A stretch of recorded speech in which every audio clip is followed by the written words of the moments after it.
this is gonna maybe turn some tables, and fan base of me might be shocked, but CM Punk can still go.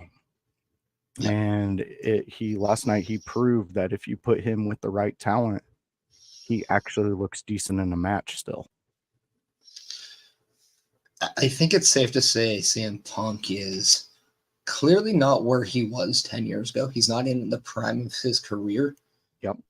But what we are seeing, as we're getting the black card from Team IYH, appreciate that.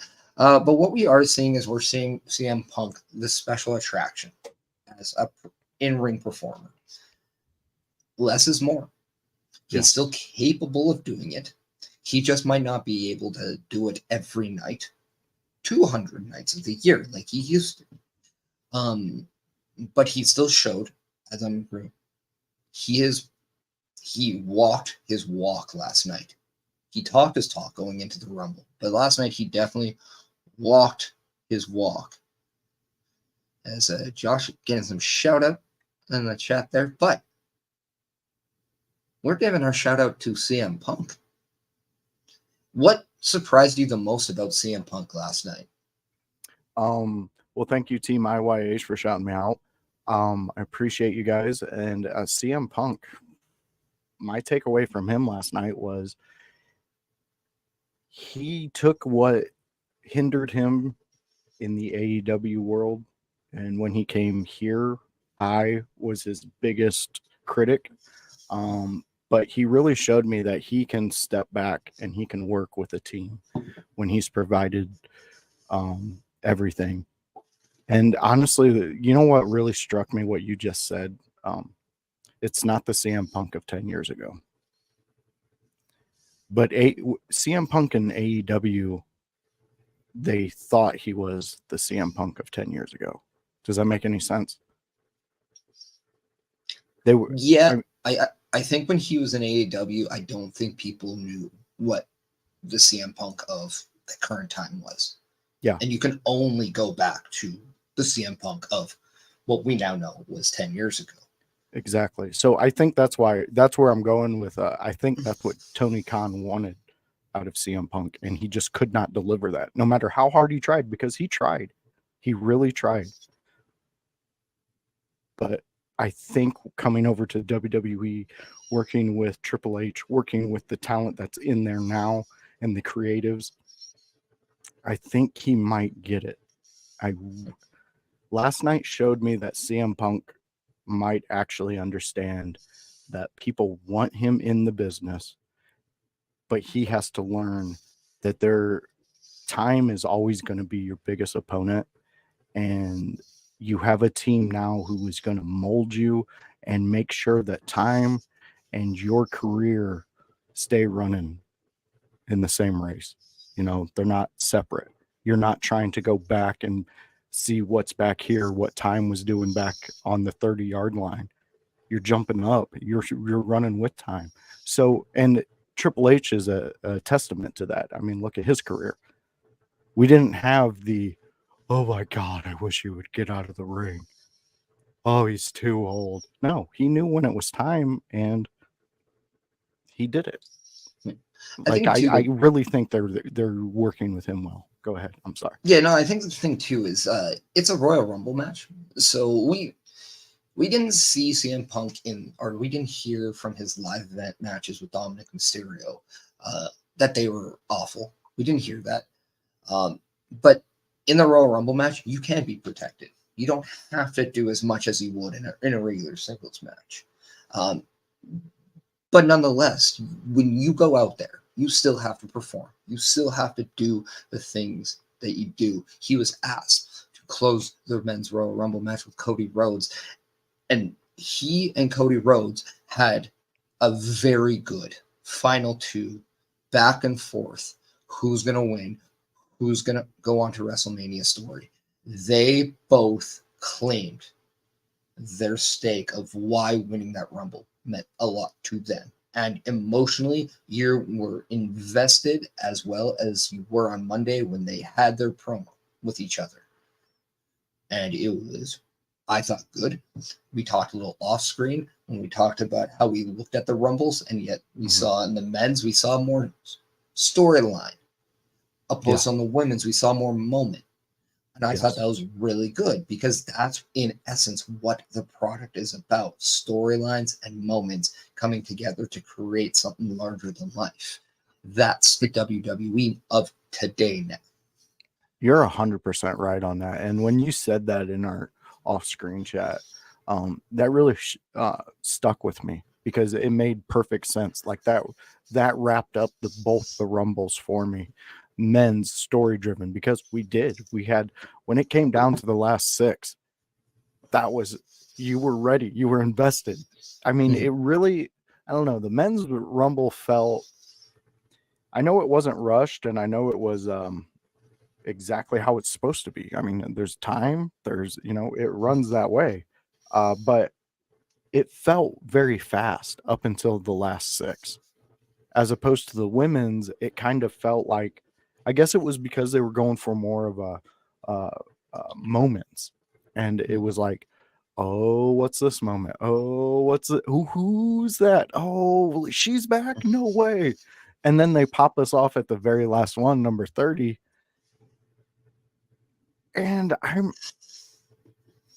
don't know. It was very cool the way that they separated the feelings that they gave us from each Rumble. Yeah, I really liked the way you framed that. I thought it was very well framed for this particular Rumble. well, thank you. I appreciate that. But no, it's one of those things where I had a feeling going in that there was going to be some people that weren't going to enjoy what they got because they wanted maybe a little bit more. They wanted maybe a certain person to come back. Maybe they wanted Sasha Banks. Maybe they wanted AJ Lee. Maybe they wanted Matt Cardona. Whatever the case may be. Okay with that. But like some people wanted that. That was what they're hoping for. And that's fine. You want what you want. And that's completely okay.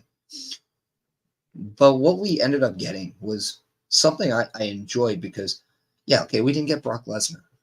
But we got Braun Breaker, who had a great showing. You said that he brought the energy, and he clearly used the promo code persh at Rogue Energy on his checkout, because not only did he look like he was saving money, but he looked ready to go. And just like the Raw Patrol, he was on the prowl last night in the Royal Rumble. And he was almost, and it almost showed, it showed when he came out and then started moving, and he has that pounce. He has that extra pep in his step. He changed the perception of that pace, and he manipulated kind of where the Rumble was going for that time. He had a big elimination with Omos, and then he got dumped over by Dom, which got the people taking a step back and be like, whoa, which I thought was amazing. Dominic Mysterio got a very important elimination. Yes, he did. And he did it cleanly, and he did it on his own accord, which is not something he's known to do. He was just the right guy in the right spot, and he capitalized. And I'm like, oh, maybe they're going to take that and use it for Dom, and now they show him as a little bit more dangerous. Yeah. Because he's evolving. Yeah, right? I like it. I enjoyed the Dom entrant. I enjoyed his time in the ring. I thought he really had his moment in this Rumble, and I'm a Dirty Dom fan. I know you have a soft spot in your heart for Dom. He's coming together, isn't he? He is. Like he's really coming together, and I'm here for it. I enjoy it. I will say, I had 2 pet peeves last night with the men's Rumble, and that's only because it took away from 2 spots. Okay. The Pat McAfee, obviously, because I mean, it was funny, and it was that moment you kind of needed to break up the monotony of coming out, beat up, throw over, things like that. So that was cool. But another one was almost. You're almost good. You're almost there. I'm so tired of seeing you out there if you're not going to put in the work. See, I was not impressed with him yet see, again. for me, I think he is improving in ring. It's just we're not seeing him a lot. I don't think he's a special attraction. I say that just from my end as a viewer, Mm-hmm. as one viewer of the product. I don't look at Omos as a special attraction simply because I never viewed him to be a Brock Lesnar type superstar or a Undertaker type superstar to be worthy of that label special attraction for Okay. me. Um, is he getting better when he's out there? I think he is. I think he's more confident of who he is now than he Okay. was even a year ago. However, he's not, he hasn't put in the reps.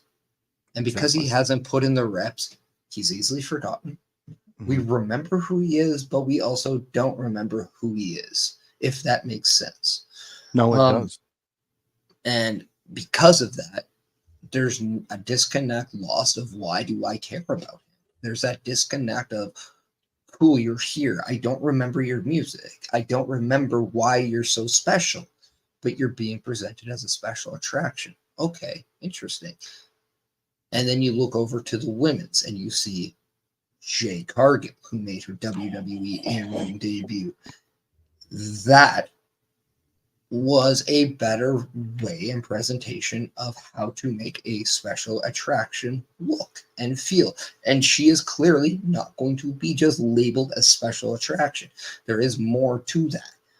But Dude, Jade was excellent. Sorry, I didn't mean to cut you off. It just got in me the excited.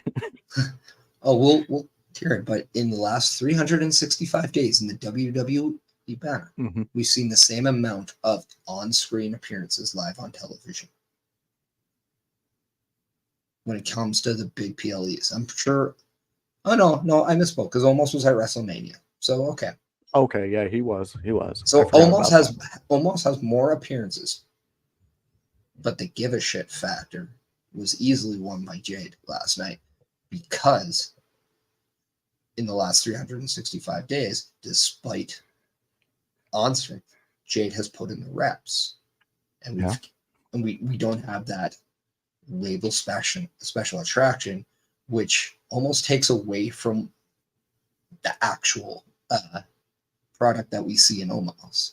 And I Yeah. think that to me is always okay. Now he has to punch higher than what maybe he's capable of, and it's not fair to him because now you're putting this potentially unforeseen label on him that he can't get to, and maybe he does.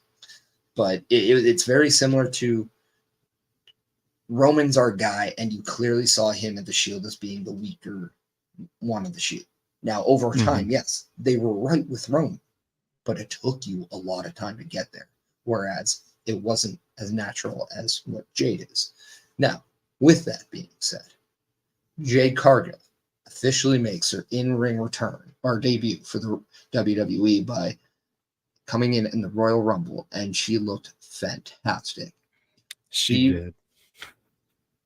Inside of the same match where we saw the return of Naomi, who is officially back in the World Wrestling Entertainment, and we saw the TNA Women's Knockouts Champion Jordynne Grace. We saw the return of Liv Morgan. Yes. We saw the debut of Jade Cargill. And what a debut that was. Fantastic. What an intriguing elimination that came to be. Liv Morgan, by technical, was the one who eliminates Jade Cargill. I don't think people saw that one coming. Absolutely not. But it was awesome. It was. In so many ways. What were your biggest takeaways about Jade Cargill in a WWE ring? Okay, let's go down the list, and it's a short list, so don't worry. First, all the fans who said that once she left AEW that she can't wrestle and she can't go and she doesn't know what she's doing, she proved you wrong last night because she knew what she was doing. She held the crowd right here in Jade's hand and she said, "Watch what I do," and it was fantastic. Everybody she worked with, she lifted Nia Jax. Are you kidding me? And it wasn't a, oh, can I do it? It was a, let me see what this is. Okay, that's how much. Okay. And then boom, she got it. I am so happy that everybody involved in the WWE in that Royal Rumble, in that moment, took Jade and ran with her. They all tested her out. They all let her have her moment, have that spot. And it was fantastic. When she dumped Nia out and then looks over at Becky Lynch going, that's the man. The man was shocked that you did what you did. And now it's such a resurgence for women's wrestling to see somebody like that, like Jade, come out, do her thing, hold her own. And then this is what I loved what you brought up with the her elimination by Liv. What they did there by that was they showed, yes, she's a force. She can take out the biggest female you have, the scariest one you have, but she can also be eliminated by the one you never even thought was going to come anywhere near Jade that night. So I am so happy that she's with us in WWE and Hunter's at the helm. Just like what you said about almost. Almost. Omos. I'm sorry. Omos. We'll get there. We will get there because I'm going to take a step back and I'm going to give him the benefit of the doubt because he had Vince McMahon at the helm when he came in. Vince McMahon, let's just say it, when he sees a big guy, he starts salivating and he's like, I know what I'm going to do with you. You're scary. And that's he does, but then all of a sudden you look over at Mace and Dominic Dijak and you're just like, what went wrong? Exactly. So I'm going to take a step back. I'm going to let Triple H take this character and see what he does with it. But yeah, the Jade being there, it's fantastic. And I'm so jacked Naomi's back, and I'm so happy that she's back in a WWE ring. I was extremely sad when she left, but I was so glad that she found a home over in TNA and she did her thing and she became that Impact. And now that she's back, and her merchandise was up on site immediately. So this is exciting. This is a very exciting time for women's wrestling for the WWE. And if you're a fan of it, strap in and just get your popcorn popped and get ready to watch some awesome content. And speaking of something that we saw for the first time, we saw also the very first time that Jordynne Grace donned a WWE ring. The TNA Knockouts champion enters the Royal Rumble. It was reported kind of midday yesterday that we were going to see this. It was something that I remember hearing a tweet from Raj Giri saying, expect the levels of the TNA WWE relationship to reach new heights with tonight's event. And boy, did we ever. Yeah. For the second time, the Impact, now TNA, Knockouts champion appears in full TNA Impact presentation. And welcome. Yeah. But yeah, and presented exact same way as you would see from Hard to Kill. You saw the same Jordynne Grace in the Royal Rumble. And I thought she was fantastic. She blended in perfectly. She's that strawberry in a strawberry banana orange Julius. It just complemented what I was having, because what I was getting was a really good Royal Rumble, and Jordynne Grace added an element that I wasn't sure I needed until I got it. And because of that, it created matchups that were fresh, created things you didn't think you were going to see that day. And now all of a sudden I'm seeing Bianca Belair and Jordynne Grace have a power off. Yeah. I'm seeing potential dream matches or just scenarios come in that were fantastic. What were your impressions of Jordan Grace, and did she end up winning the best elimination of the night award for you?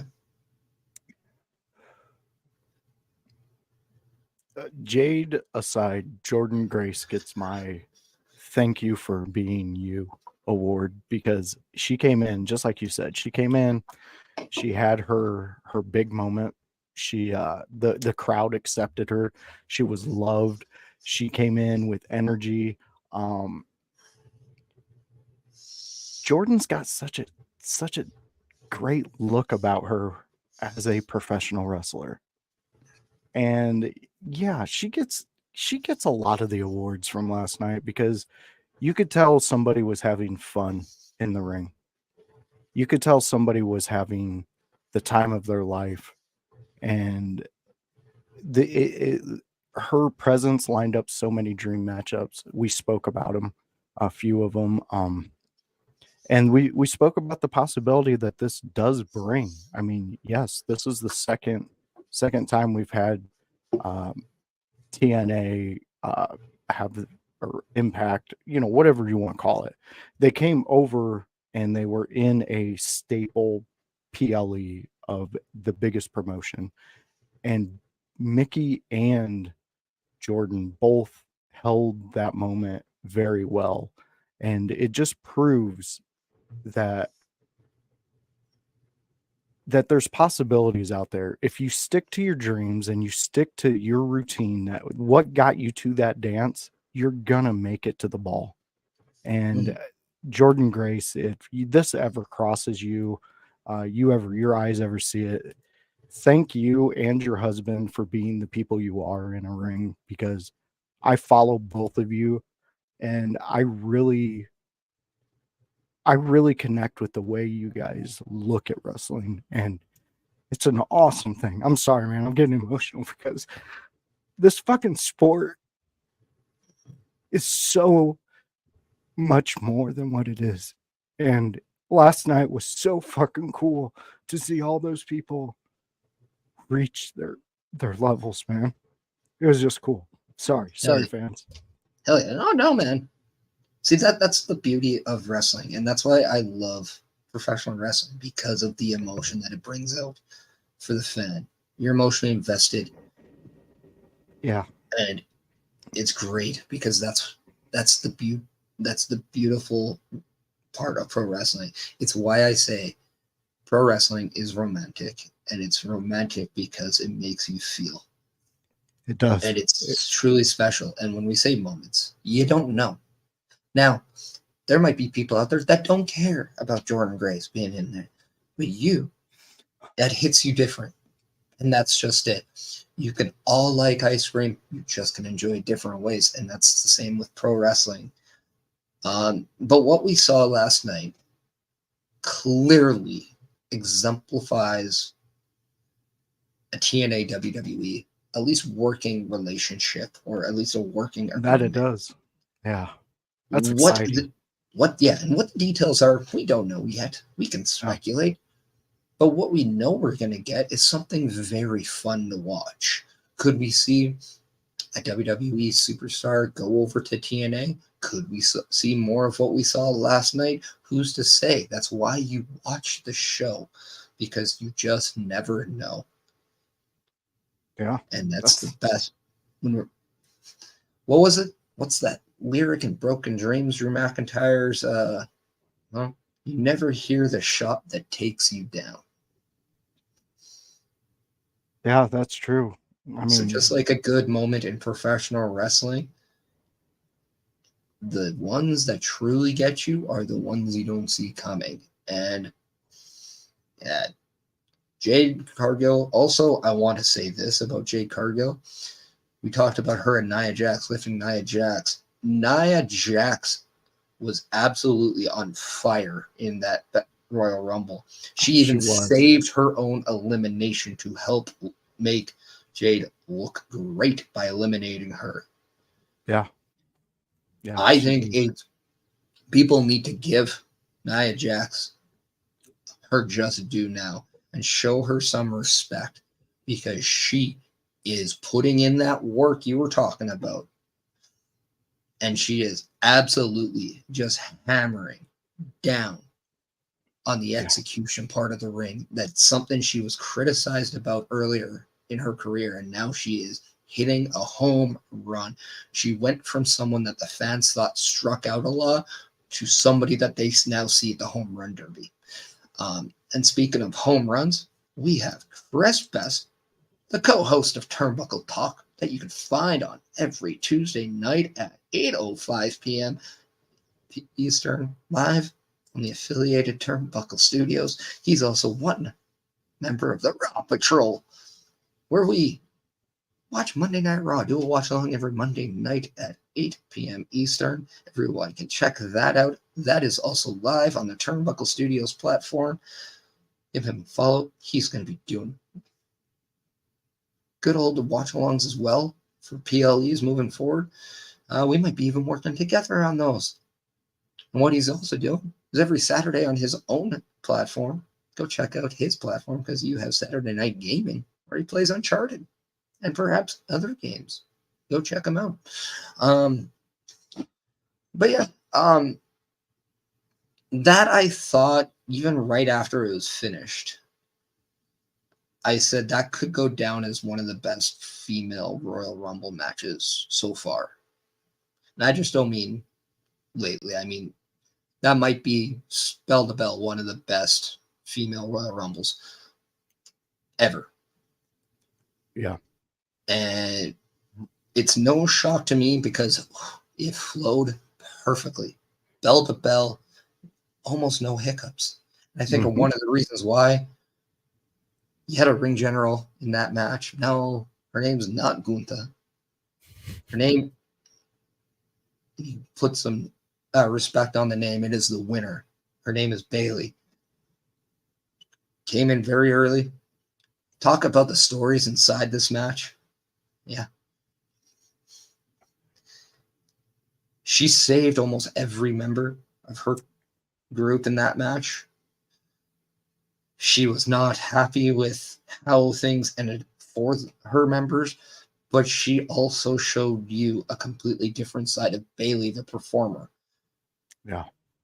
And because of that, she ended up winning. She outlasted everyone. She used her brain. Every little thing that she was thinking, every idea she was concocting in a plan, finally came all together. She used her smarts to get into situations. She used her smarts to get out of situations, just like the final three on the apron, which I thought was very creative. Instead of just doing a final two on the apron that we've seen in the past, they added a third person.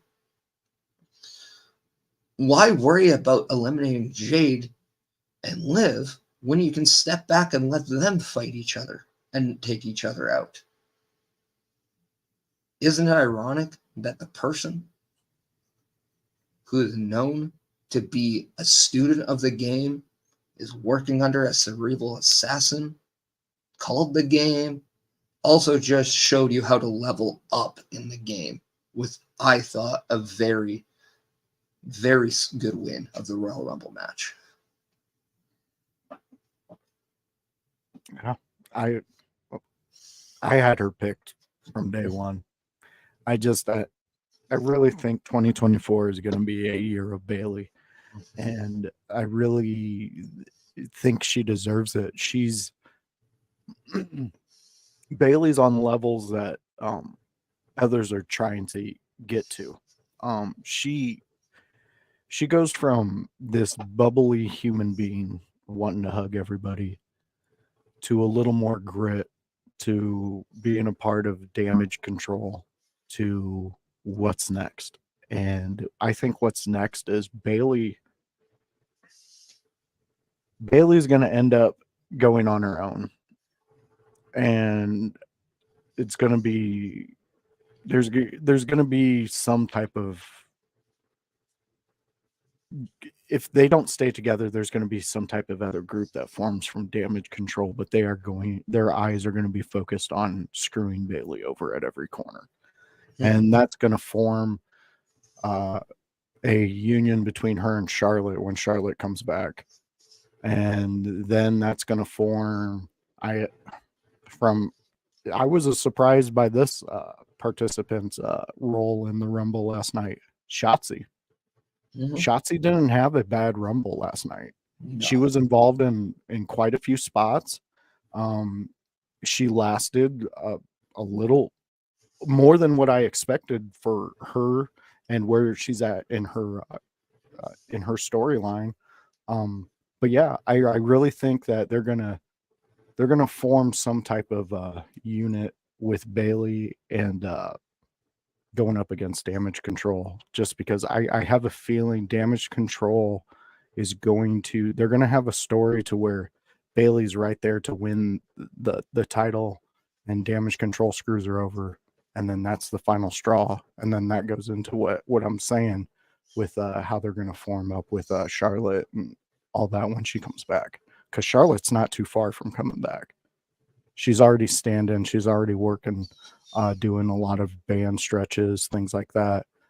She released a video of her workout, and when you bring up her name, I believe there's one name we left out of surprises of last night, and Andrade. He's back. Well, I'm going to give you a performer of the night in that same women's rumble that we have not talked about, who I think also needs to be sent flowers. Her name is Chelsea Green. Yeah, Chelsea did have a moment. She was used in a way that took a lot of. Now, first off, right out of the gate, she gets thrown over. She doesn't go out. She's learned from last year, right? Mm-hmm. She's smarter. She gets comedy spots with the use of Piper Niven, who, she's almost thrown out, but Piper Niven is just entering, catches that little hesitation of like, I could drop you, but I'm not. I love you. On the steps you go. Like, great. It really solidified them as a tag team, even though it was a match where everyone for themselves. Yeah. But then also she just took the brunt of a lot of things. Wrong place, wrong time. Just phenomenal. She's like trying down because she just got body slammed. All of a sudden now we see Jordan Grace body slam somebody on you, or we see somebody throw somebody on you. Oh, you're in the corner behind this person who I'm going to splash. They move and I hit you instead. Just really entertaining stuff, and it was a reoccurring theme, which was funny. And it almost like got you that stop it, he's already dead kind of feeling, where you just wanted people to stop beating up on our one of our favorite Canadians, Chelsea Green. But yeah, no, I thought she was fantastic. That's the thing. I thought a lot of people in that match understood their assignment and they executed. And I think that's why I think this year's Women's Royal Rumble is going to be a lot more memorable moving forward. We're going to remember the moments. We're going to take that with it. Fast forward to the men's. Yes, Andrade. He came back. He is now back signed to WWE. And he's Andrade. Yeah. Well, you know. I mean, he was Andrade in WWE. But he was he's the Andrade that there's something different about him. I don't know what it is, but the before, when he was in WWE, he's confident. That must be it, because he's such. I'm gonna miss him on Collision so much, but he is such an awesome force. I think he has the same sense of I can breathe now, because it's like, okay, I know I shouldn't have left. I was frustrated for how I was being. I went over thinking it was going to be different, and I realized, hey, I actually love here more than I thought. Yeah. And then he goes back, and you just saw a sense of, I'm home. I'm free. I get to be me. These guys know me. Triple H knows who I am, and he's going to allow me to be me. Who I can breathe and I can walk with my vigor that I need to be Andrade. Yeah. Now, what I loved was just the subtle moments that he had. Okay, cool. Yes, seeing him, great. Now, was he going to get the pop of the night? No. But what he was going to get is make you intrigued in the Legato versus LWO storyline. Because who didn't want to see him and Santos right away? Yeah. Yeah. That's 100%. Because where is he going to line up with somebody? Is he going to do his own thing?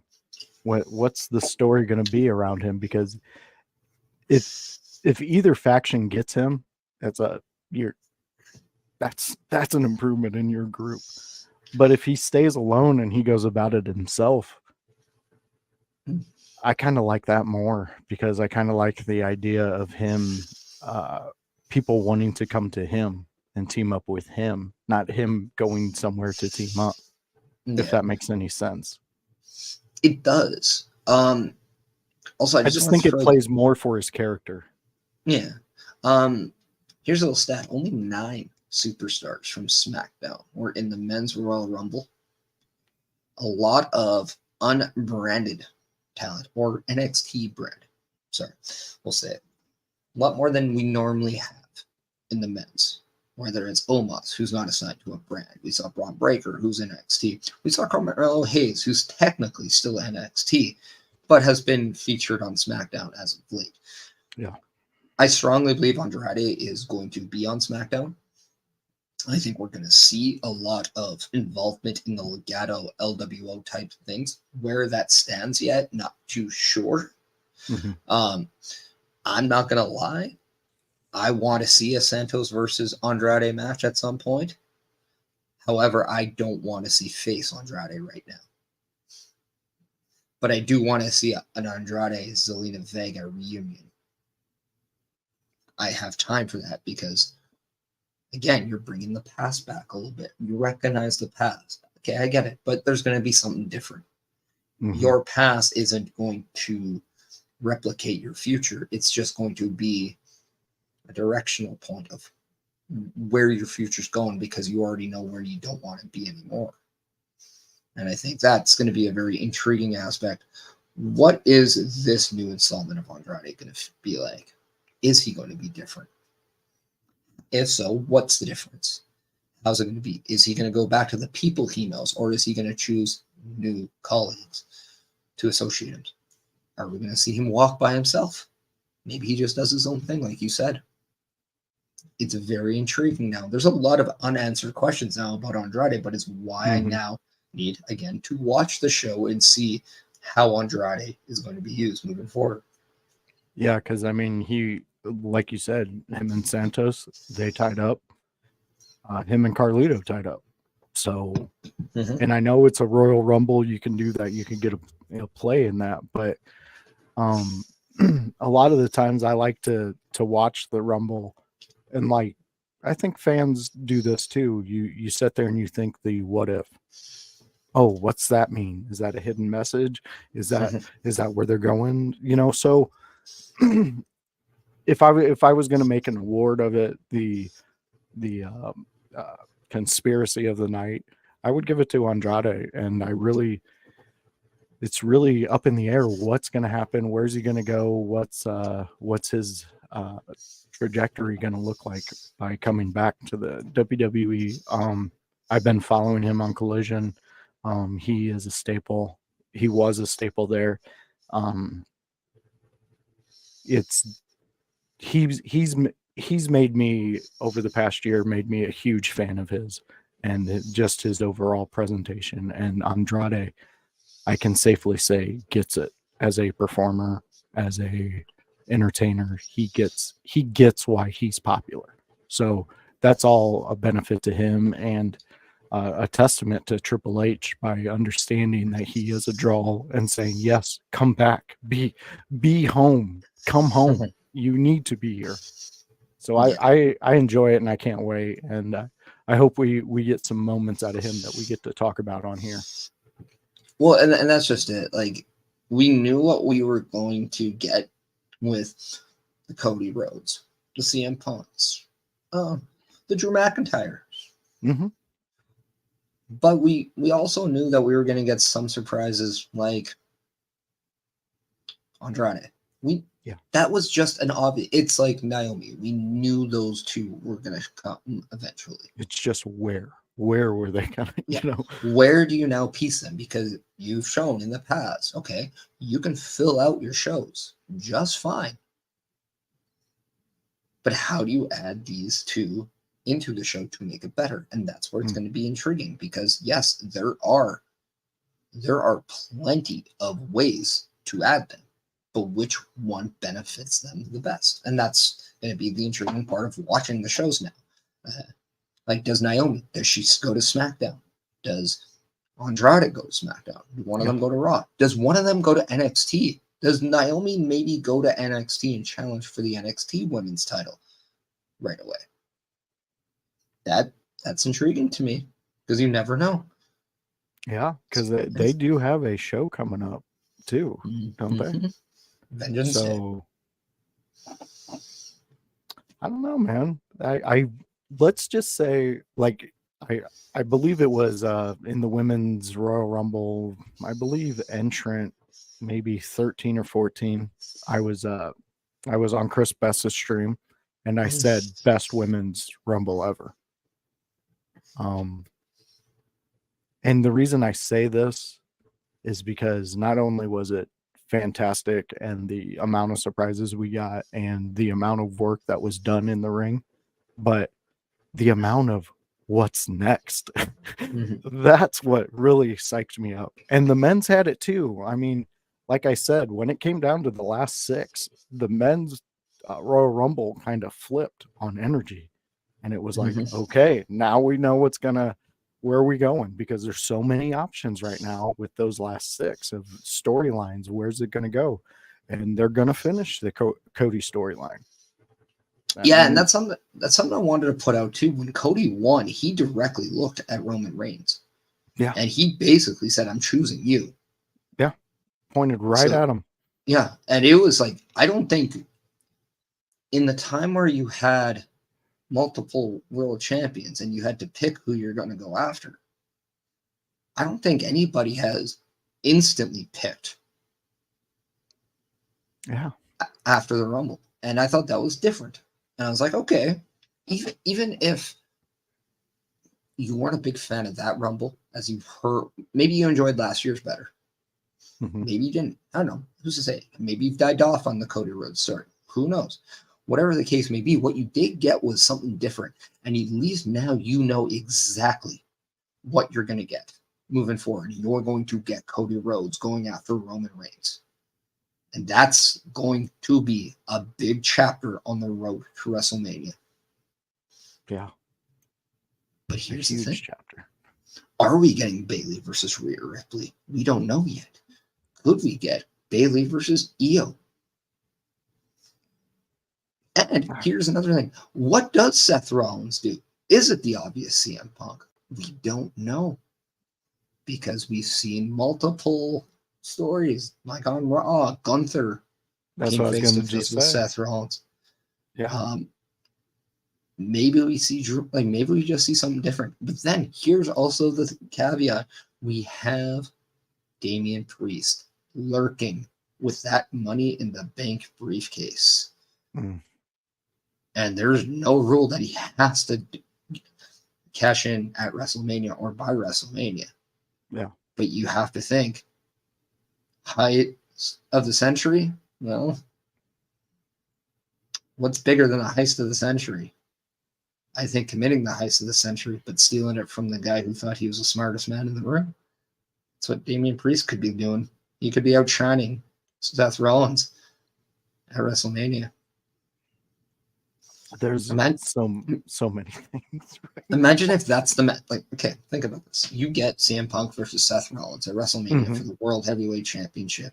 And just when you thought it was CM Punk's time, or maybe Seth Rollins does beat CM Punk. But then just when he thought he escaped the WrestleMania thing, boom, Damian Priest cashes it. He ends the show as your new World Heavyweight Champion. Thus now you're setting the new chapter of post-WrestleMania. Because obviously after that, you're now going into a draft. That's going to be the next big moment, right? And Yeah, it everything's is. going to Yeah. shape up again. So It's insane. It's insane because there's so many obvious what's next, but then when you start diving deeper into it like you did, I mean, once I seen Priest in there, I was kind of like, so he could win this. He could go to WrestleMania. He could challenge. He could get beat, and then once they're raising the hand, he could legitimately cash in and probably win just because of the shock factor. and But what he he didn't could win the Royal Rumble, but no. but there, What do you I'm gonna add to you, but I'm gonna make it a little bit bigger. okay. What he could have done was won the Royal Rumble. Say he chose Seth Rollins. Say he beats Seth Rollins on night 1. And then night 2 cashes it on I see Roman. where you're going. Yeah. Mm-hmm. Yeah. And then he would be Senior What? Dos Why get one scoop of Champion. vanilla when you can also get a scoop of chocolate too? Hey, I like it. I like it. Mhm. Yeah, they and I believe Chris Best made a comment about it. I was just getting there, and that's Yeah, just it. the beauty of this. We talk about it, and then he mentions, I love Yeah, how the Rebel presents us with possibilities for feuds. Last night's Rumbles had OMD and I discussing possible feuds that weren't too far off from the realm of reality. And that's exactly what I think the Royal Rumble is known for now. And that is there is an absolute there's just chaos going into the Royal Rumble, right? Everything is just moving at you from every direction. You just have to be able to calm the storm. yeah. But Very after true. the Royal Rumble match, after the whole thing is said and done, it organizes a little bit of that chaos. And now you have a little bit more idea of what's in store for WrestleMania. And I think it did just that. We know it's going to be Cody versus Roman in some form. We know that Bayley is going to get a championship match for WrestleMania. We know that CM Punk, if he wants to main event WrestleMania, has to go on a different way. So, like, we have a little bit more understanding of what's going to be. We're not there yet. We don't know everything. There's still 3 months to go, or really 2 and a bit months to go. But yeah. Well, here's something that's you need to do some investigation on your turnbuckle team. OMD is a wizard, and he is from some other realm, some other time, because the dude called everything last night. He would say something, and within 5 minutes, it happened right on TV. I've trained him well. Yeah, well, and there was times where he was just saying just like joking around. Oh, this is blah blah blah, and then all of a sudden it would happen, and Best would be like, "What the fuck, dude? Do you have a cheat sheet over there? What's going on?" Because he was even calling it like, "Oh, yeah, obviously they're going to be at this number," and then boom, we're like, "What the fuck is going? Like, you got a wizard over there?" And I don't know, man. Some Eye of Newt I'm going to throw at him. I can't begin to say how frustrated Chris Best probably gets watching wrestling at times when I'm watching Raw and I'm saying everything and it's like, oh my God, it's happening. And then you do a watch along and then OMB says and it's happening. He's like, guys, shut up, please. Oh, you guys are wizards. And then OMB was on point last night. Chris Best is saying, and yeah, and that's just it. Like that's the fun part too, is when you think you know and you're just like, okay, cool. It's another form of how we are invested on an emotional thing. It's fun. Yeah. To kind of be there. You're picking up what the product is putting down, and that's a great feeling as a fan, and you're not having your intelligence insulted like it used to be at one point. And it just felt that way for a while. And then now it's not. And it's fun to be a fan. It's fun to be a fan of WWE right now. That was a great show. Yeah, you might not have gotten everything but that you thought you wanted, but you got a lot of things that are very intriguing. Yeah. And it was interesting. Roman, and here's another thing too. LA Knight did not get pinned in this match. Randy Orton did not get pinned. Definitely look to see that. You could make the argument that Randy Orton was the big star outside of Roman, the big threat, really, in that, like, the obvious threat. But then LA Knight was also that secret. He was the bazooka in a gunfight. Very true. And AJ Styles just happened to, he had the knife in the gunfight, and you don't bring a knife to a gunfight. You definitely don't. If you want to walk away from the fight. Yeah. If you guys remember GoldenEye, the video game for the Nintendo 64, it's why. Yeah, he was in the slap mode, and it's like, dude, we all have remote minds. What are you doing? Yeah. And just, and you're done. But you made a point that I think is very valid and kind of goes into the performance we got out of the AJ Styles. Mm-hmm. And with the working with TNA and Impact, there could be a stint to where, because I mean, right now, what do we have? We have this new AJ Styles of, he just wants to hurt people. He wants to get vengeance on people, and he wants to hurt them. That's all he wants to do. He might win a championship doing it, but like this AJ Styles we got right now is like the closest you're going to get to AJ Styles imitating Stone Cold Steve Austin on TV without what and all that stuff. But his overall demeanor, and it's like, it's almost even when Triple H came back from his first leg injury, like there's a presence about him of, I want to get vengeance. I want to get back to the top. And what better way would be to go maybe take one of their belts and bring it over, like something cool like that. I mean, in my opinion, and this is not, everybody's flavor, but in my opinion, it would be cool for him to go over there, maybe take not the big title, but take a title, come back over to the WWE. So now you're integrating, you're working with them. I think it would be cool.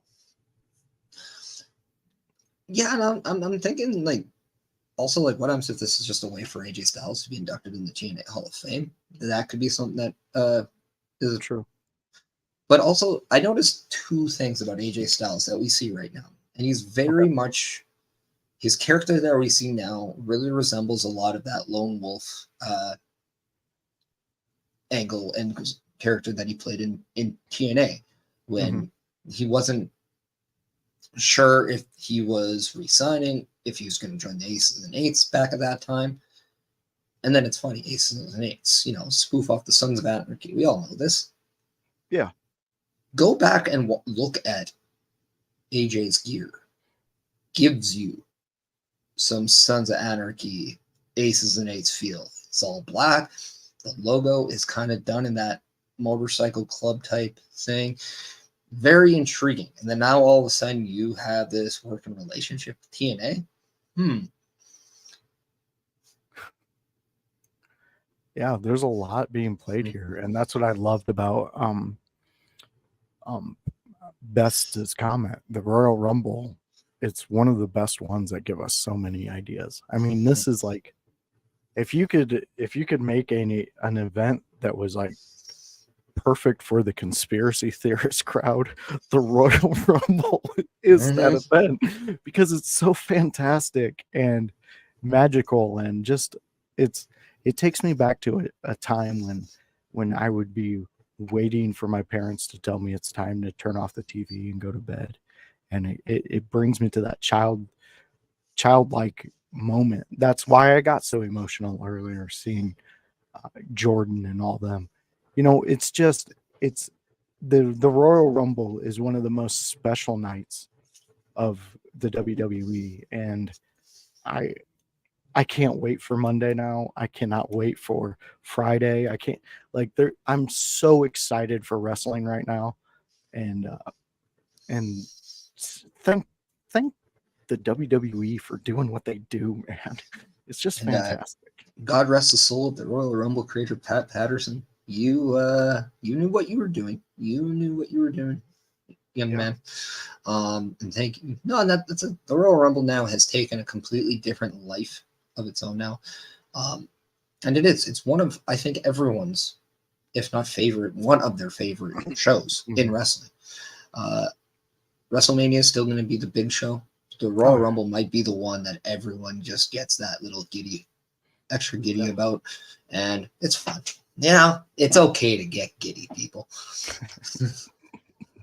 You heard it here on the Chris Parrish podcast. It's okay to be giddy. We ain't cowboys, but we say giddy up because it is fun to enjoy professional wrestling. And we allow that here. It's a little bit of all right in my books. And yeah, so that was it. I mean, we didn't really talk too much about the Logan Paul KO match, but I mean, it was what it was. It wasn't a bad match. It wasn't really anything amazing. We saw, I think, Logan Paul kind of show that he is good. Yeah. It showed that he's good, that he's here for all the right reasons, and he can put on a show. I don't think he was being protected. I don't think he had his hand held last night. I thought he was doing it on his own. And I really enjoyed kind of what they did. I also love the fact that they didn't make KO take a loss. He looked insanely strong, but it looked like his anger got the best of him, which they've done in the past too.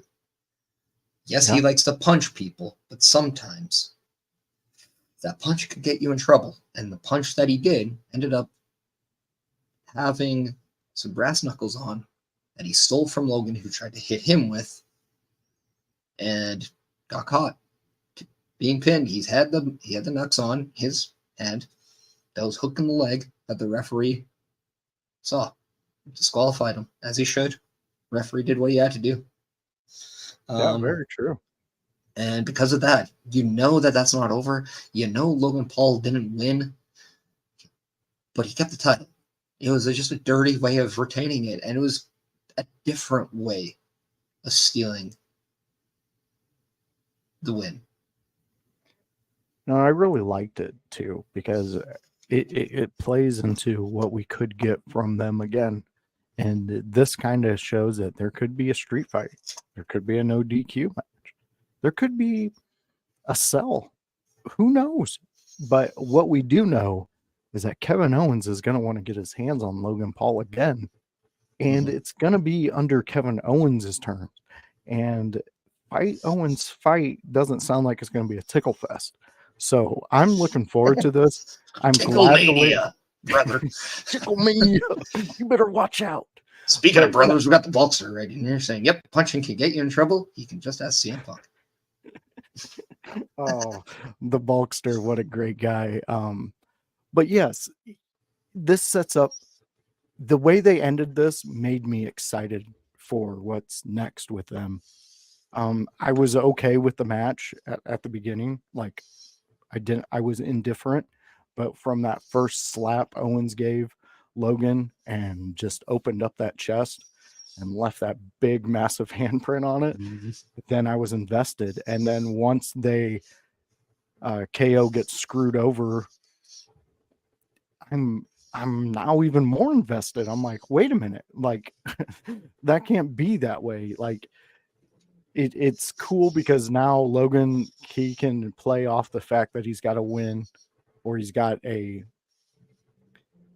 didn't lose a match against Kevin Owens, so now there's more room to play. Again, wasn't a Royal Rumble match, but it was at the PLE. So this PLE is magical. This is one of the best ones out there. I'm really looking forward to the continuation of this, because there's so many things you could do with this this whole idea with Logan Paul and KO that it's going to be fun and entertaining no matter what they do. Yeah. Chris Best says I do think they have a rematch at Elimination Chamber. Very well could. I I have a feeling because we did see Grayson Waller and Austin Theory get involved in this as well, kind of show. Mhm. So I can see that. Okay, Logan Paul has his buddies, and ride this train with me for a second. Yeah, now Kevin Owens needs his buddies. Okay, but who are going to be his buddies? Who is he going to pick to fight with him? Well, there's a guy that returned last night at the Men's Rumble at number 30. We know that he has some past with. His name's Sami Zayn. Oh, And just it was to so great to hear that. and if you really wanted to give a hand gesture of sort to Logan Paul, perhaps finding a 6-man, he might decide not to open up a can of Prime, but might get an old foe to open up a can of Whoop-Ass. Think about the 6-man tag of Austin Theory, Grayson Waller, and Logan Paul versus KO, Sami Zayn, and Stone Cold Steve Austin at WrestleMania. Well, we both know there's been talks, and you know what? You might have just cracked the cheat code there and figured it all out, because if they do that, You said doo-doo.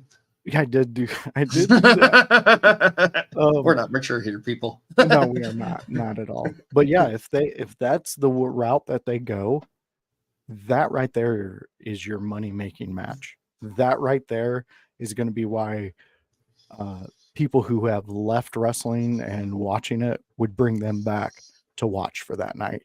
Austin is, and for his age, he's in some really great shape.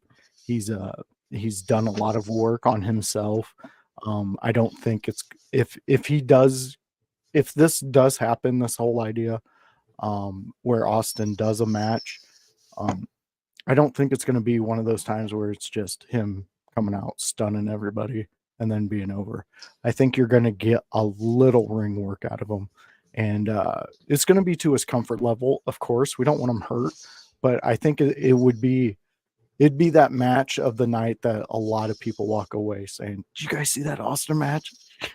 Like, well, here's the thing, and what's the one thing, and I'll get to Boxer, I'll get to your comment just right after. But WrestleMania is about those moments that you remember forever. Yeah, maybe go viral. Logan Paul knows a thing about about moments that go viral. It's his past, right? As a YouTuber.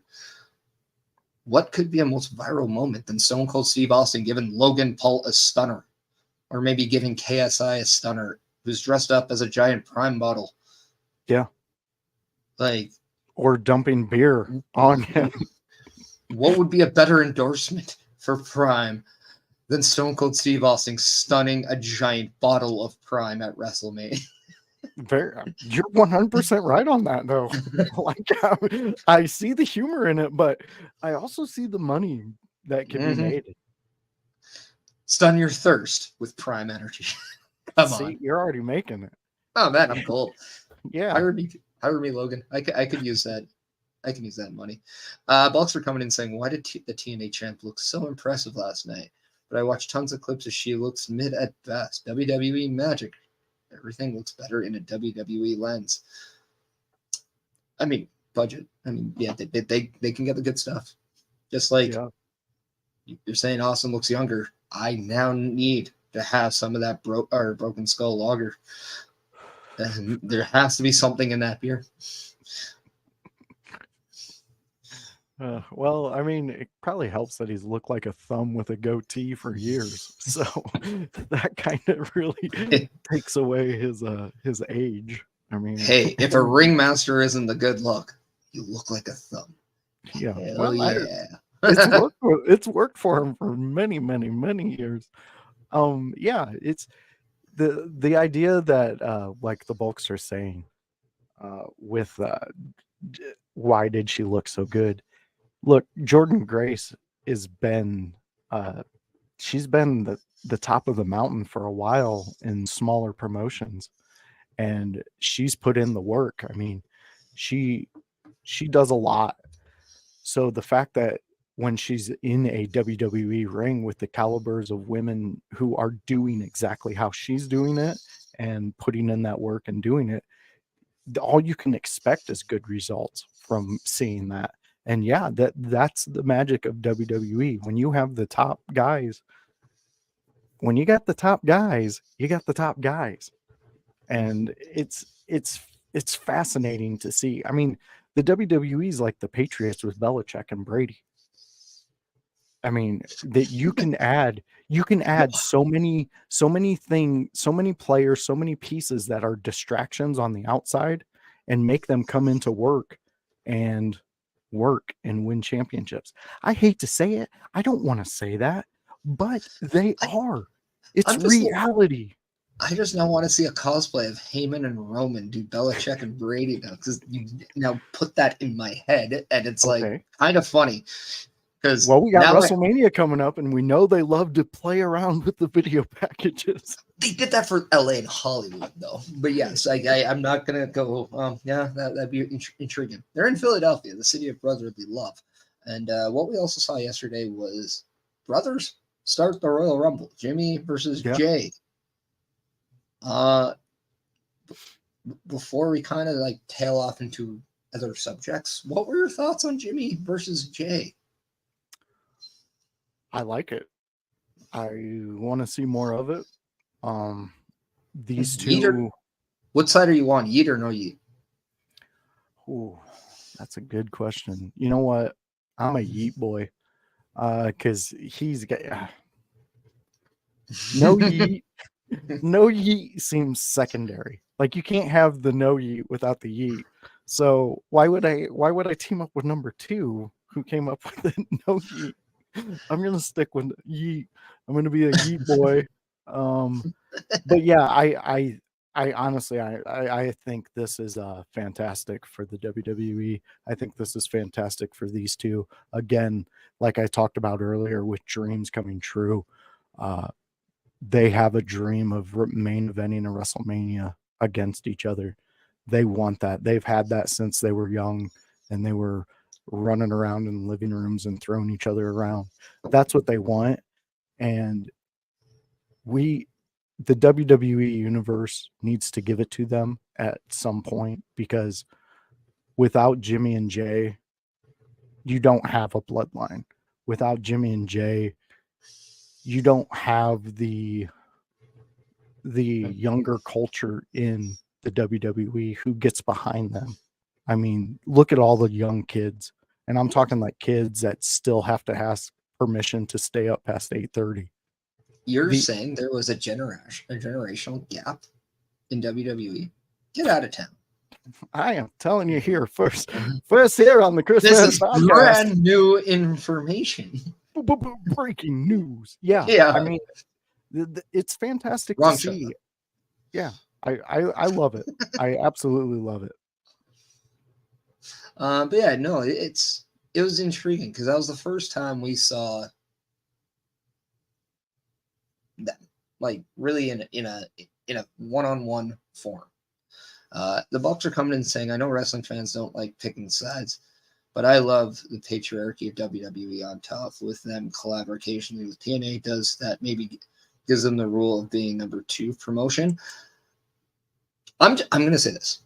I think when it comes to pro wrestling, sports entertainment, whatever you want to call it, whatever you want to think, WWE is the mecca, and it always will be. TNA, Ring of Honor, AEW, anybody else, MLW, they're not competition to WWE, but they're alternatives to a product similar to WWE. You don't go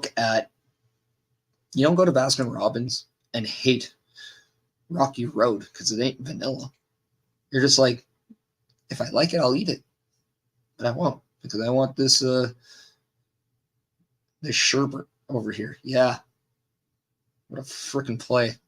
Yeah, I picked, of all the ice cream flavors, I picked sherbet. People, I like me some sherbet. Yeah, it's just a funny thing to say. But that's it. Like, it's just like whatever the number 1, number 2 is, whatever. Some people, like, you can think of whatever. If you like it and that's your number 1, good for you. If it makes you happy, then who is anybody else to say anything? Right? Hashtag Sherbert. I do enjoy a good sherbet punch. I like sherbet punch. I think it's delicious. I would drink it every day.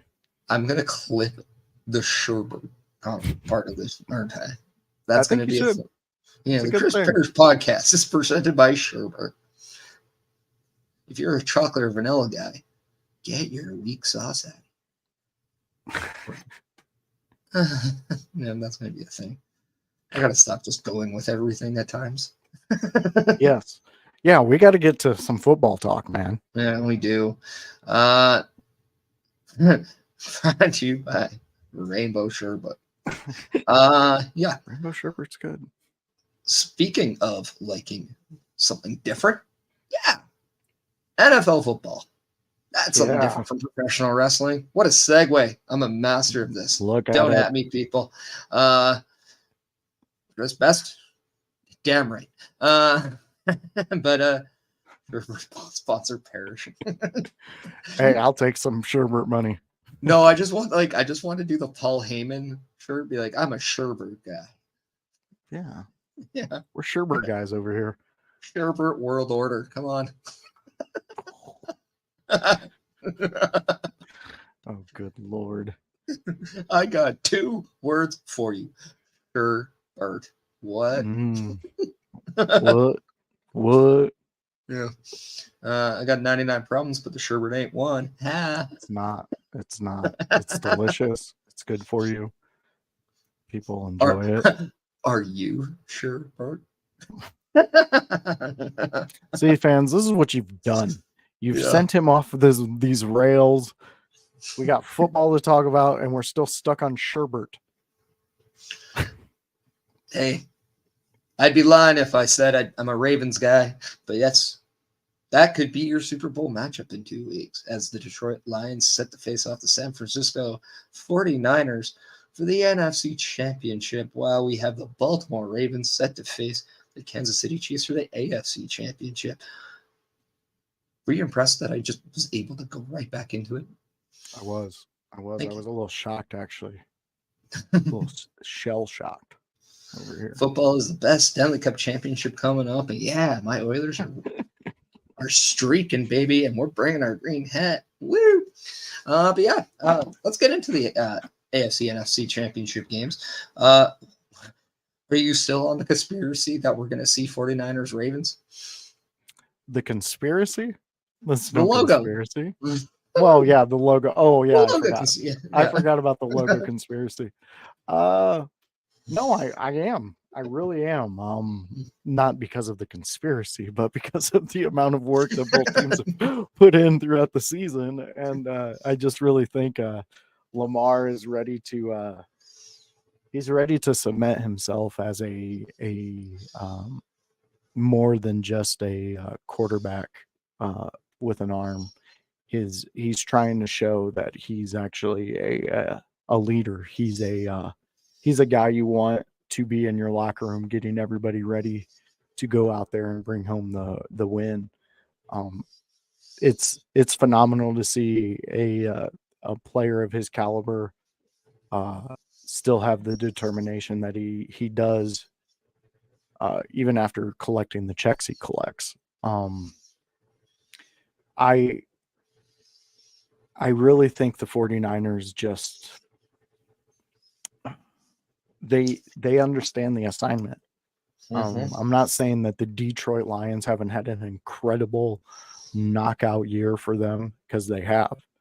But at the end of the day, sometimes that tank runs empty. Sometimes someone comes in with a bigger tank than you. You know, there's so many variables out there, and the Lions have the best chance to make me a fool. I believe in this one.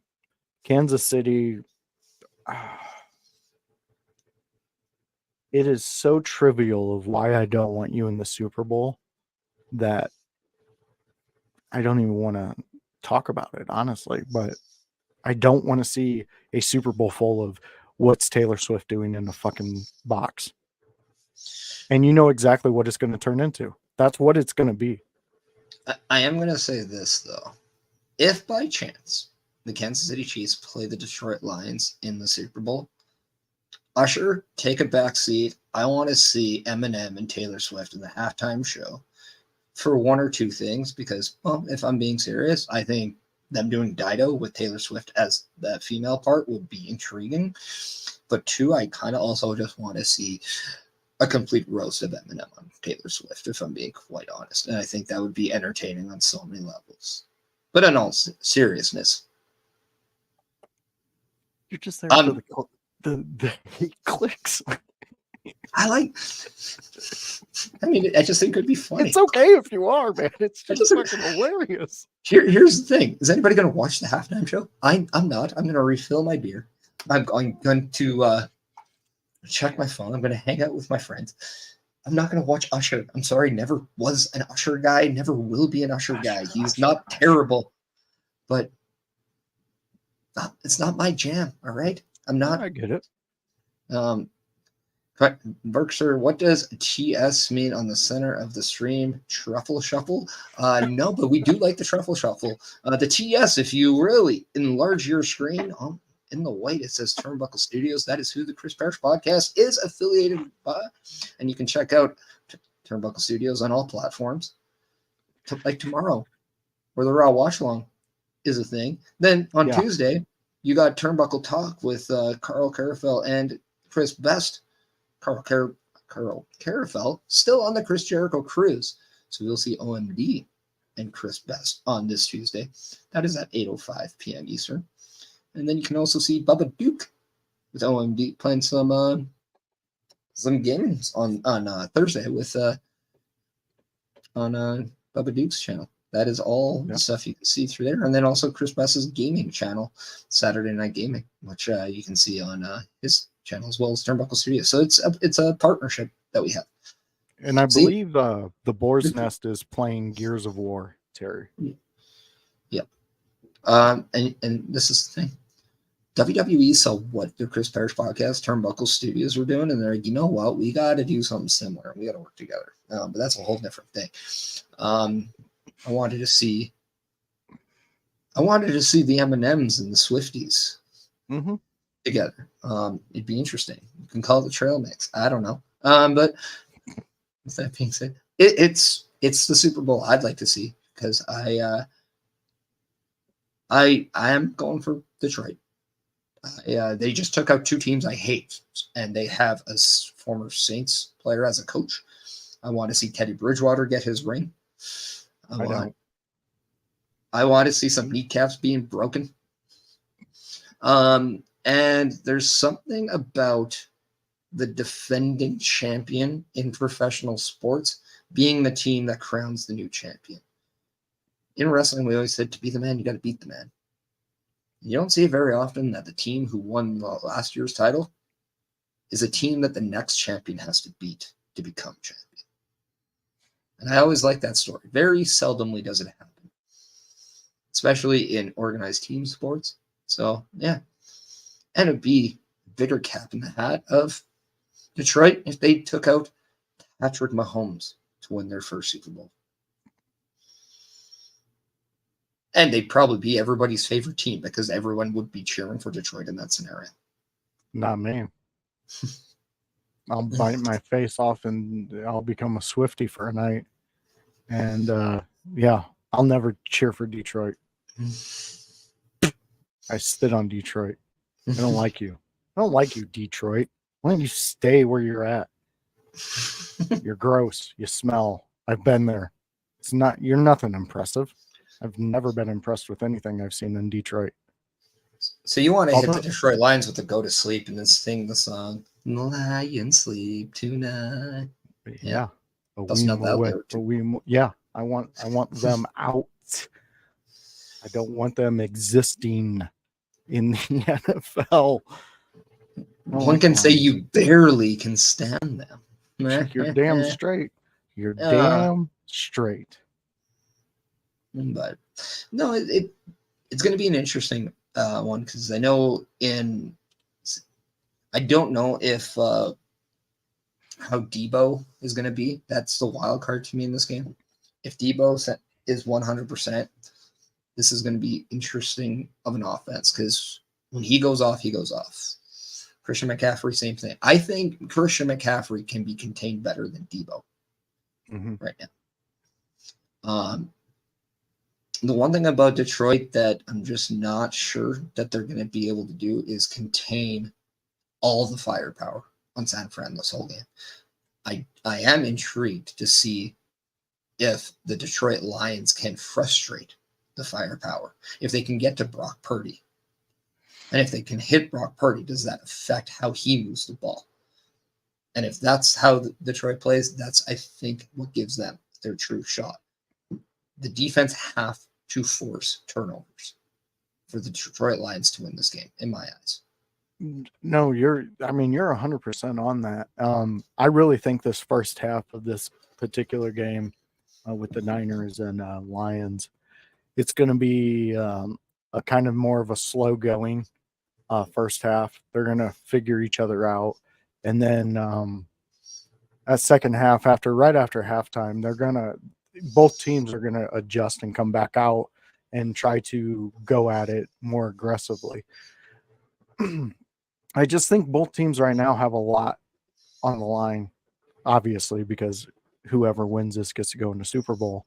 But also, whoever wins this makes a statement for their league, for their team, to the other teams in the league. And the Detroit Lions are hungry for that. They've been hungry for that for a long time, and they have the year to actually cement that. And what I mean by that is, with this win, if they get this win, they take all the awards for the year. They have to. I mean, it's a completely different league, or not league, but team, and it's a completely different lifeblood running through them right now, and they like it. The team is behind it. Every single player is giving every single thing they possibly can on every snap, and it shows. I mean, look where they're at. Look, they made me eat my words 3 games ago. So, it's incredible to see Campbell take this team and do what he's done. And why not? I don't want to see him do it, but I would say congratulations if they did do it. I mean, congratulations to them regardless, because of the year that they've had. And I really want to see Lamar get his due and at least take his team to the Super Bowl. And whoever he faces will be fantastic. I understand the to be the man, you got to beat the man. Totally get that. But I lost interest in that philosophy when Seattle was going up for their second one, and you didn't give the ball to fucking Marshawn Lynch. You're on the goddamn 1-yard line. You give the ball to Marshawn Lynch. It is beast mode. That's what he does. And that's why he laughed in your face, Pete. At the end of all that, he laughed in your face, Pete. Sorry. I love Marshawn Lynch. I think he's a great guy, and he deserved that, and he would have got number 2. He would have got in a row. It would have been fantastic. I would not have known you were a Marshawn Lynch fan. Not at all with that. That just flew over the top of my head on that. Could not have seen. But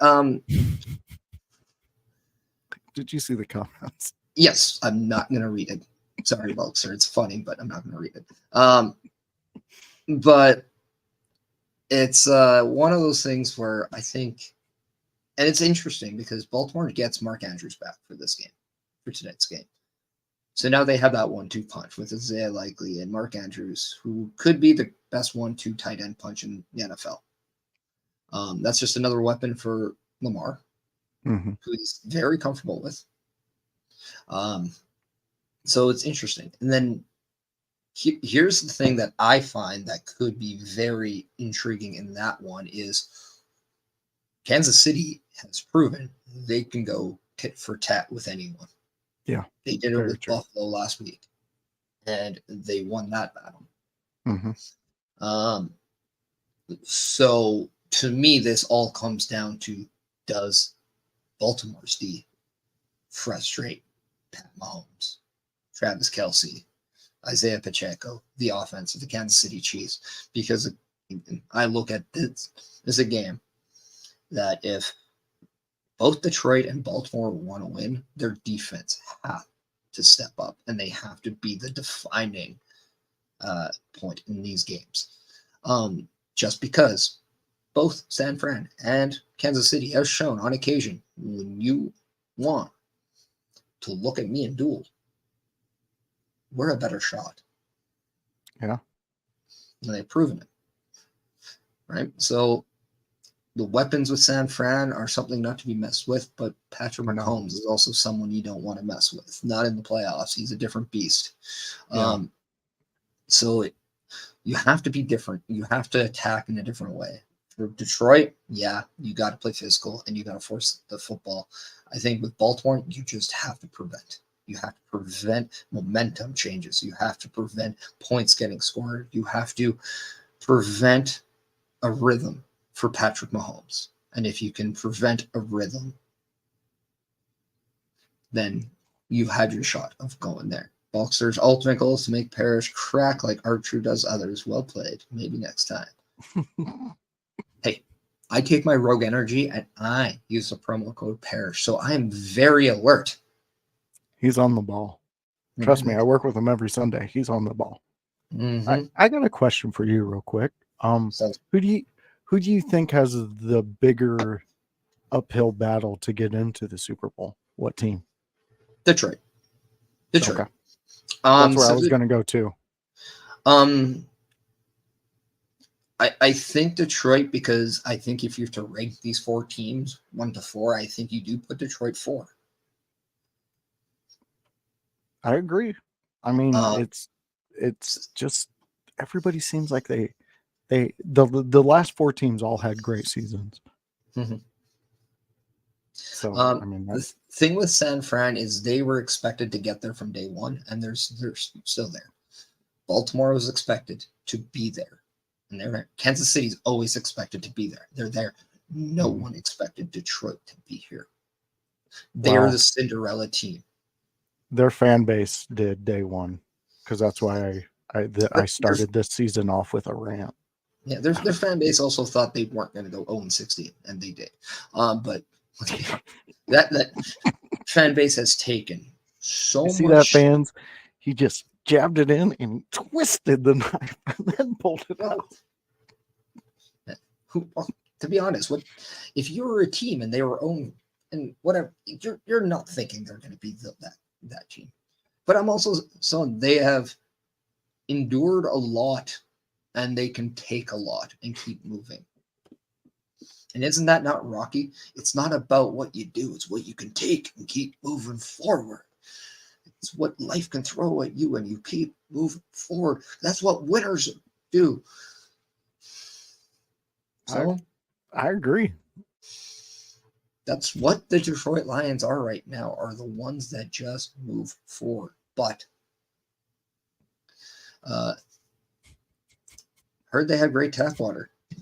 They sure do. That's what I'm drinking right now. Yeah, that's it. Yeah. No, you're not drinking what he's talking about. Tap water, man. Let's talk about tap Flint, water. Michigan. Dude, why drink? Okay, so I'm going to just say this. It's like beer. I'm not going to touch American when Canadians are doing it better. Just saying. Just saying. Oh. Just here, quick side note, because this is so funny. Flint, Michigan had ICP, the band, the Insane Clown Posse, show up to their town. But here we have ICP. Fago. We have Immaculate Chris Parrish.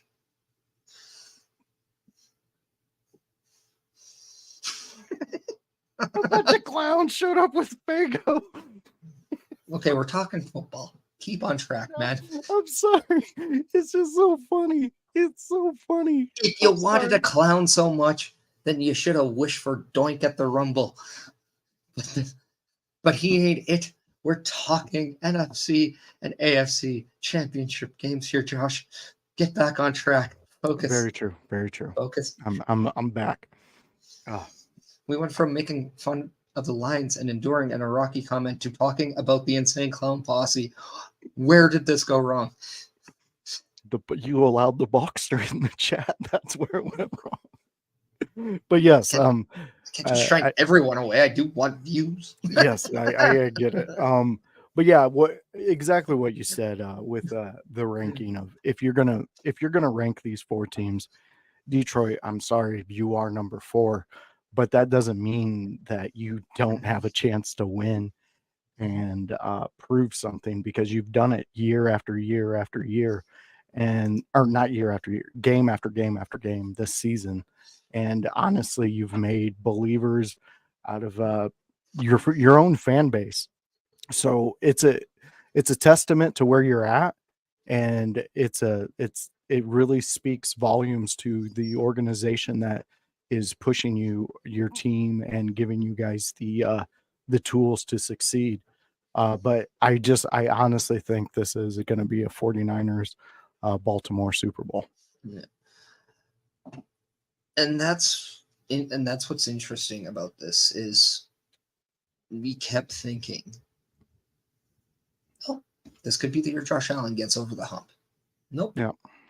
Buffalo Bills are the same team that they always were. Okay. All right. Patrick Mahomes just shows you that this isn't the year he's going to crack. He just keeps being Pat Mahomes. Mm-hmm. So in a way, you're getting what you're expecting all throughout. However, we also didn't think the Green Bay Packers were going to be close to defeating the San Francisco 49ers. Yes, I'm aware they did not. But with a lot less firepower, a lot less, I'm going to say prime talent than Detroit, they were a minute away. So they showed that there are holes in the San Francisco 49ers. And they may have shown you how to beat them. So you take that with a Dan Campbell offense. You take that with Sam Laporta. You take that with Jared Goff, who needs to be mistake-free. No fumbles, no interceptions, no sacks that turn a 1-10 to a 2-20. That's a big ask. Mm-hmm. But that's what he has to do. Yeah. Minimize those mistakes. Don't shoot yourself in the foot before you have a chance to pull out your gun. Yeah. And fans, if you've been watching us talk about the last few weeks of football, Chris Parrish is pretty on the ball with a lot of what he says. So I just listen to what he's saying and go out there. I'm not saying go got make a ball, bets, man. right? He's got a ball. That's all you need, really. He's got a ball and a TV provider that allows him to watch these games. But yeah, I mean, I'm being honest. Parrish does pick a lot. He picks a lot of the what's happening. Like he will discuss like what he's discussing now with golf needing to be mistake free. The idea of what he's saying is very true, because if you have Jared Goff playing mistake free, the team itself thrives off of that. And then everybody starts picking up. And then you notice that the drop catches go down. You notice that the yards after completion are bigger and greater and more beneficial to the team. And the runs, that it's actually gaining yards. So if Jared Goff does play mistake free, that right there is the biggest thing that's going to take the wind out of the Niners' sails. But here's the thing with the 49ers. They're a team that knows how to adapt in a lot of situations. And even when they did lose, their losses weren't that grand. Like it wasn't like blowouts. It wasn't things like that. It's more of a young quarterback not understanding the moment. And that's where this is the toss up between these two. You know what I mean? Yeah. It's like, Vulture is saying Parrish is wearing Lions colors inside tip right here. But if I turn around, dude, I have a Yeah. Lions jersey right there. So Yeah. Yeah, this is. yeah, Did you no, no. just find us, Bulkster, Terry? Did you just Yeah. stumble upon us? You should be more of a dedicated fan, homie. Dude, I've been sitting on this the entire time because I've been on the ball all show. All right. Yeah. I mean, come on. Well, let's clear it up. He's a huge Saints fan. Yeah, that's why there's Like, black people. Yeah, yeah. Yeah, No. he's Yeah. a giant Saints fan. That's his number one team. But Yeah, yeah. throughout the elimination of teams and some teams not making it, it seems like Parrish might be riding with the Lions. Oh, dude, I totally am. Yeah, I'm at so the petting gross. zoo, and I'm at the petting zoo. I came to see the lions, and I want to see them devour ravens. I saw Tatanka, and I'm like, I don't want to see you or your chief, so get out of here. And then yeah, I'm all about the 1, 2, 3, 5, 6, 7, 8 because I don't like a 4 or a 9. I like it. I like it, Yeah. man. Yeah, no, this microphone is just for show. It's not even connected to anything. So Yeah, it's pure show. It's for presentation. Yeah. Mine Why are you even actually talking does. to like it does? Yeah. But yeah, I'm exposing myself and I'm doing it professionally. yeah. Man, that was like the biggest thing that I didn't think people knew. And you just showed it. Yeah, whatever. See, still hear me just fine, right? Yeah, perfectly. But this looks more professional. So It really does. I mean, it still works. I just don't have an actual cable that works with it. So I got to find that. At the end, I'm still talking to the mic. I'm selling it. I'm committed to the assignment, brother. I like it, dude. Kayfabe the life. Yeah. I'm the guy just who has legitimately the balls to show you that I can expose my secret and still go with the trick, and you're gonna go, wow. Yeah, this is legit wired up to my microphone. See, so mine does work. His works too. It's just not plugged in. It's all an illusion. Yeah, it works. It's just not working right now. I mean,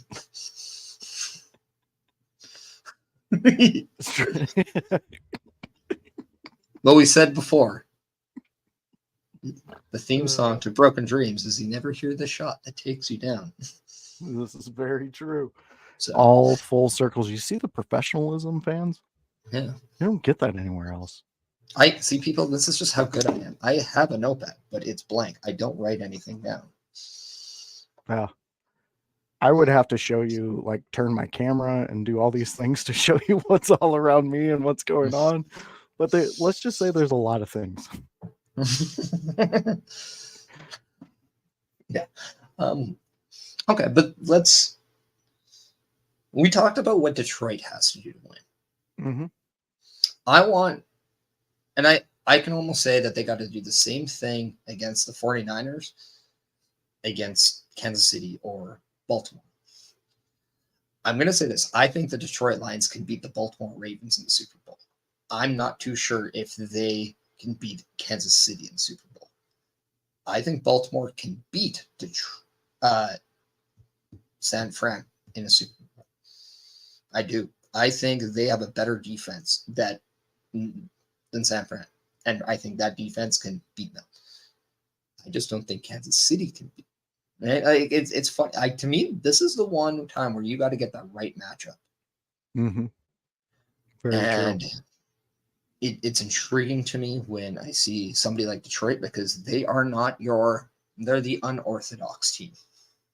Yeah. Right? They don't have the best quarterback. Jared Goff is not a top 5 quarterback in the league. No. Mahomes is.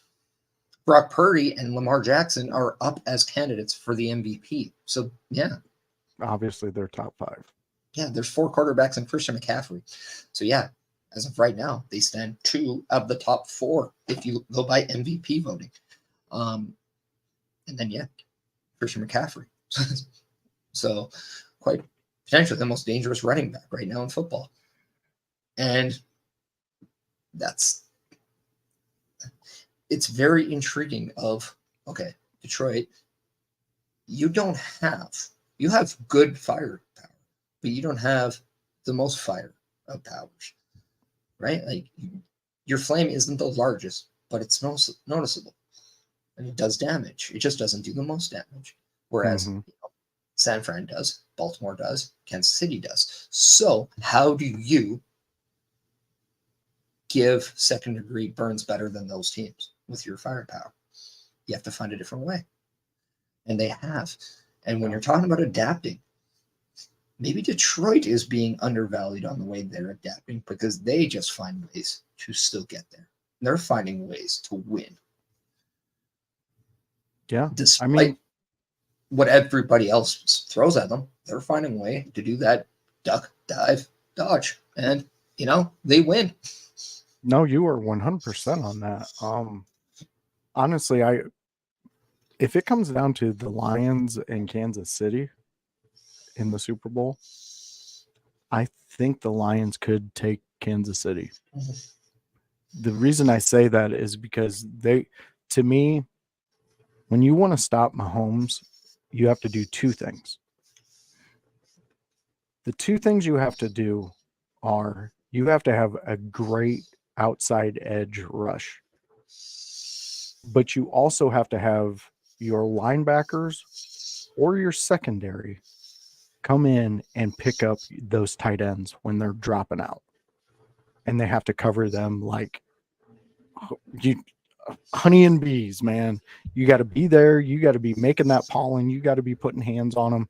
You got to be, making it very evident that you do not want him to get that ball. But if you put that pressure on Mahomes, we've seen a few games in the past couple seasons that Mahomes has gotten a lot of pressure throughout the game on him, and he melts. He has a shitty game.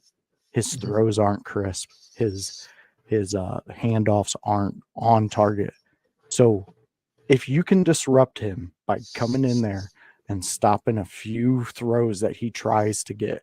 I mean, Travis Kelce, let's just be honest. He can play. The dude can play. He can catch in a lot of traffic. He can also hold on to that ball when he's getting hit. So if you disrupt him, you disrupt Mahomes. You take out Mahomes' energy a little bit. And Detroit is the team that would capitalize on that. They would smell the blood. Campbell would be over there saying, hey, boys, faster, faster, faster. And they would do it. And they would get it done. And I honestly, I don't see the Niners having that edge over Kansas City if they go in. But I believe the most fun game would be a Baltimore versus either one of these teams. Because Kansas City, let's just be honest, they're a legit threat. Yeah, all of them are. The thing with Kansas City is they've shown that they don't need a star receiver. They didn't need a Tyreek Hill. In fact, they showed, okay, we'll move Tyreek Hill and then we'll win a Super Bowl first. Okay. Well, now they're like, okay, well, we don't have really. We have the 1 and 2 punch, right? They have Brady and they have Gronk. They're just playing fill-in with everything else. Why? Because they have their Belichick. That's why they're dangerous, because when push comes to shove, they just make sure that their shot is always a knockout. And if it hits, it's the end of the line. Bucs are coming in with a joke, and I'm also not going to read that. So funny joke, but good joke. But yes, yeah. It's also, I have a feeling we watch the same videos, folks or not. Yeah, you guys are on similar levels. I know him on a personal level too. So yeah, no, I mean, our elevator of friendship is different. We meet at different levels. Like this is true. But this is true. But yeah, no, and that's the scary thing with Mahomes. No matter what, he knows he can have his best game 4 times a year. It just happens to be those 4 games are playoff games. And then he gets a ring. Whereas, and the thing is, this is, if you go back to Baltimore, we're talking about Lamar needing to prove it, right? He wants to win a Super Bowl. He wants to win one now. He believes that he has to win one now. He's motivated. He has to get it done. But what if he fails? Does he evolve as a player? Is next year's Lamar scary or is it unsure? And that'd be interesting. But if he wins, okay, how much more dangerous is Lamar? Or does he go too far into the Hall of Fame and then regress? Does he handle winning? Right. That's, to me, that's like a very intriguing part too, because we don't know what Lamar Jackson is, Super Bowl champion. We don't know what comes with that. I mean, that's the last piece of the puzzle we need to find out about him. And does that team with, and here's the thing too, they're running with Zay Flowers, a rookie wide receiver.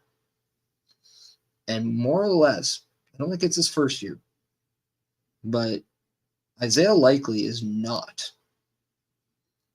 He is not your number one veteran on the tight end. He might even be taking a back seat now with Mark Andrews coming back. And that's another thing. Is Mark Andrews even going to be, is he going to have his best game? First game back, not always your best game, right? Yeah. And then you're coming back with, potentially a game now, 2 weeks, and then another game, and you got to be spot on 2 out of 3 weeks.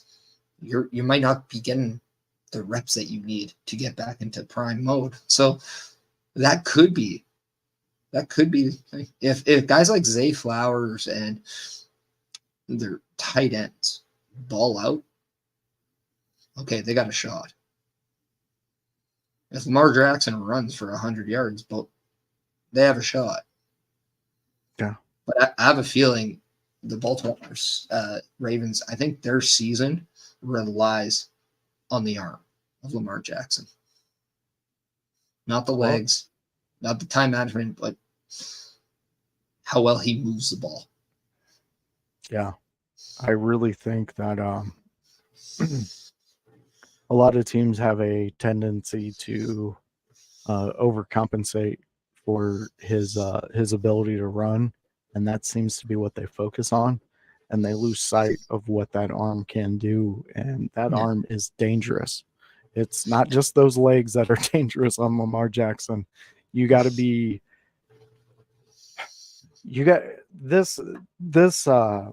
2 games definitely show that the hard work throughout the year, throughout the season, pays off, because all 4 teams have put in the work this year. And this is definitely one in a long time that I'm looking at both games to get into the Super Bowl. And I really don't know. I absolutely don't know, because either team in this, all 4 teams have a chance. They all have a chance. And it's going to be very intriguing. Now, and here's the thing. If the Lions do win, say the Lions do win, and you get some blue in that Super Bowl, do people shut up about the logo stuff now? No. Because it's like, no, absolutely not. Because you know what I heard? Dumb. You know what I also heard is that, it's like, it's not purple. It's just what you get when you combine blue and red. And I'm like, yeah, but the color was never the result of meshing two, because you still had red. You just never saw blue. So I'm like, to me, that's just you trying to make it work. That was a stretch, but I was wondering if you heard that. No, I hadn't heard that one, but I'm not surprised that it's out there. I think it was like a Lion fan saying more or less of like, oh, look, everyone wants you to think that it's red and purple, right? But I'm like, but you never saw the blue. And I was like, okay, you're stretching. I don't hate it, but you're stretching. Yeah. Seems like you might have visited Flint and drank some tap water. I think they hung out with Matt Riddle. Whoa. Bro. Well, that's a possibility too. You gotta be Yeah, it's, careful. Be careful in both situations. That's what we're trying to tell you. yeah, when they were asked to be somewhere at 4:19, they preferred to be a minute late. That's all I'm gonna Who say. doesn't? People with wet noses, apparently, but that's Oh, not good here lord. nor there.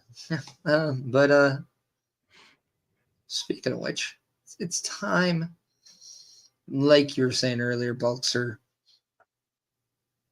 I got to bring that bubble wrap. In fact, I got to bring that bubble wrap up on the podcast because it's time to wrap up.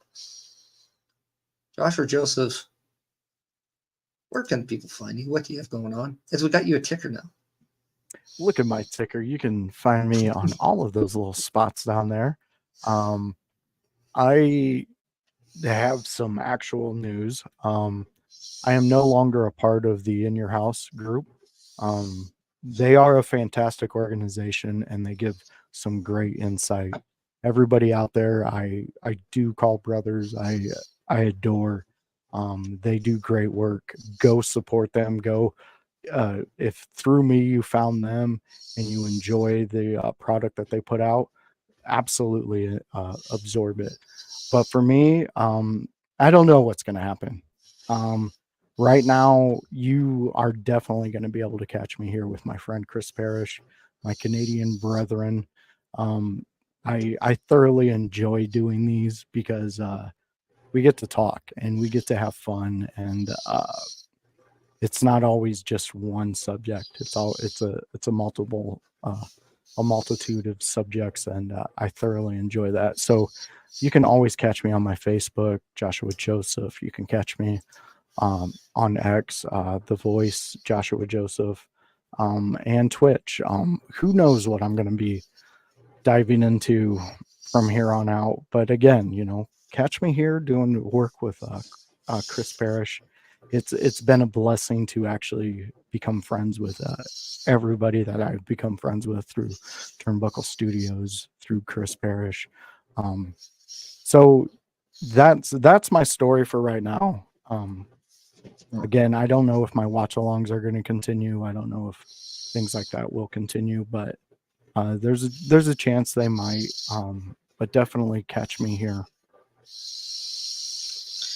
Just so you know, we don't get paid, so I cannot I can't slide you any money for the nice words you said. Oh, no worries. No money So needed. appreciate it. No, and yeah, and we've all had the winds of changes in our life, but the one thing is you got to smell the roses, because when you walk outside and you feel that difference, doesn't mean it's bad. Yeah. So I'm looking forward to what you do next. I'm looking forward to how the voice speaks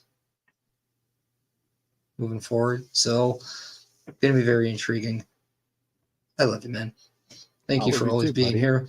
Yeah, and people, if you're not aware of my socials, well, I don't blame you, because, well, we talked for 2 hours, and if you somehow wanted to get something out of this educationally, you're in the wrong spot. So if you want to get stuff that you can't take with you educationally, well, then go check out me on the X at Chris Parrish, my Instagram, at Chris.Parrish, my Twitch, that I think you're on right now, at the Chris Parrish. If not, you're on my Facebook at facebook.com / Chris Parrish, or at my YouTube at Chris Parrish. I got a TikTok. It's funny. It's stupid. It's basically just telling you what I'm doing. So no more, no less. And then I have a little comedic pun or spin on some of the stuff I do, or I just have fun with it. So it is what it is. If you also want to use my promo code at Joshua Joseph, or at Joshua Joseph, if you and others want to use my promo code, you can go to rogueenergy.com. You can put Parrish. Yes, it's my last name. How to spell that is Perish. The reason why I asked is because at the checkout, you save 10% on all orders you make. You can't stack codes. But what you can do is you can save some money, so you have some for the next time. That helps out the channel. Helping out the channels, if you're on the Facebook, is the like, the follow, subscribe, right? If you're on the YouTube, hitting that thumbs up, hitting that notification bell, alerting me that I'm alerting you when I'm on. But in case you missed the episode, go to Spotify.com and go and look, search the Chris Persh Podcast. We are live on Spotify. You can go back and watch the previous 7 episodes right now, and the 8th one will be launched later today. For everyone in the chat, I say thank you. I say I appreciate you. But right now, I'm saying I'm going to go get ready for some football. It's all about the Lions and 49ers, Ravens and Chiefs for me today. Hopefully holding my boy. So people, love you. Take care. And go Saints.